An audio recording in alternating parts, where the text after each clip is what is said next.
Hello, my fine friends. We are here today to make some crayons, like the ones that I give out during class.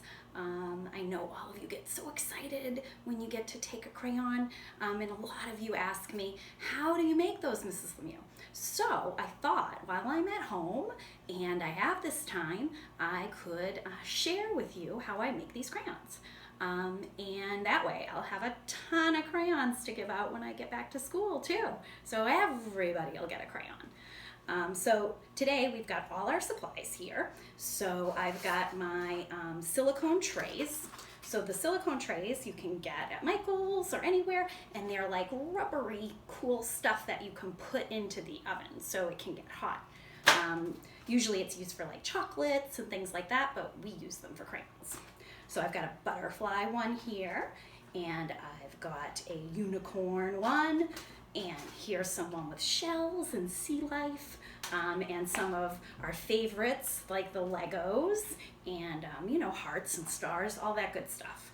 So what I also do before I make the crayons is I soak the crayons in water, and when you soak them in water, the paper will come right off. So now I have all these crayons without the paper on them, and they're separated into bags for different colors so that it's easy to access what I want if I want to make certain color combinations for the crayons. Now, a cool way to design the crayons might be to use the color wheel. So we have all those great color combinations from the color wheel that we love. So there's the primary colors, which are yellow, red, and blue. There's the secondary colors, which are orange, green, and purple. We also have those warm colors that are on this side of the color wheel. And when we think of warm colors, we think of things like the sun and fire, all those warm things. And then we have the cool side of the color wheel, like grass and water and mountains, all that good stuff. So I'm gonna try some of those combinations while I'm doing my crayons. Now, crayons are probably a little too big if they're full crayons to put into the molds. So what I do is I break them into little pieces to put into the little sections. And you can add any colors that you want. You want to make sure you've got enough in there so they're not too thin. And you want to mix it up if you want the colors to be mixed up. You want to make sure they're separated.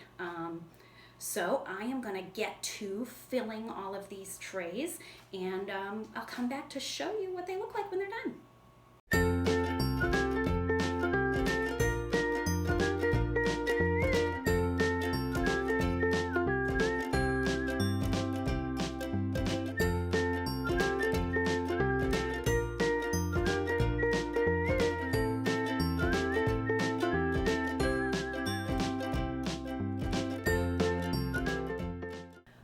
So we are ready to put them in the oven.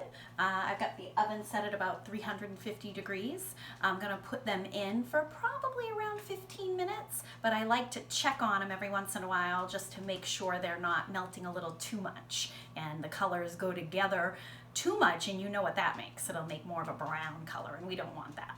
So here I go, put them in the oven.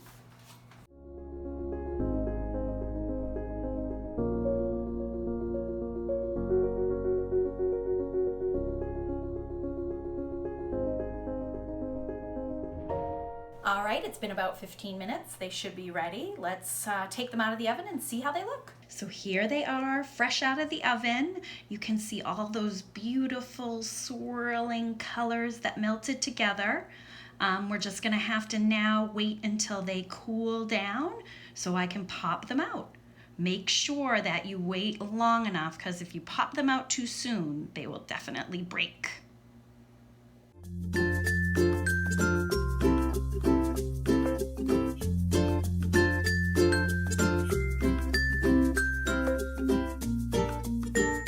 So here's that big pile of crayons after they've been popped out of the tray. You can see the really cool unicorns and the butterflies, the Legos. You can even see those color combinations that I made. Here's a butterfly with the primary colors, Here's another one with the secondary colors in it. And we've also got the warm colors. And where's my cool colors? Here's the cool colors. So, you know, it's a fun way to use old crayons and to make some new crayons that you could give to friends or family or keep for yourself.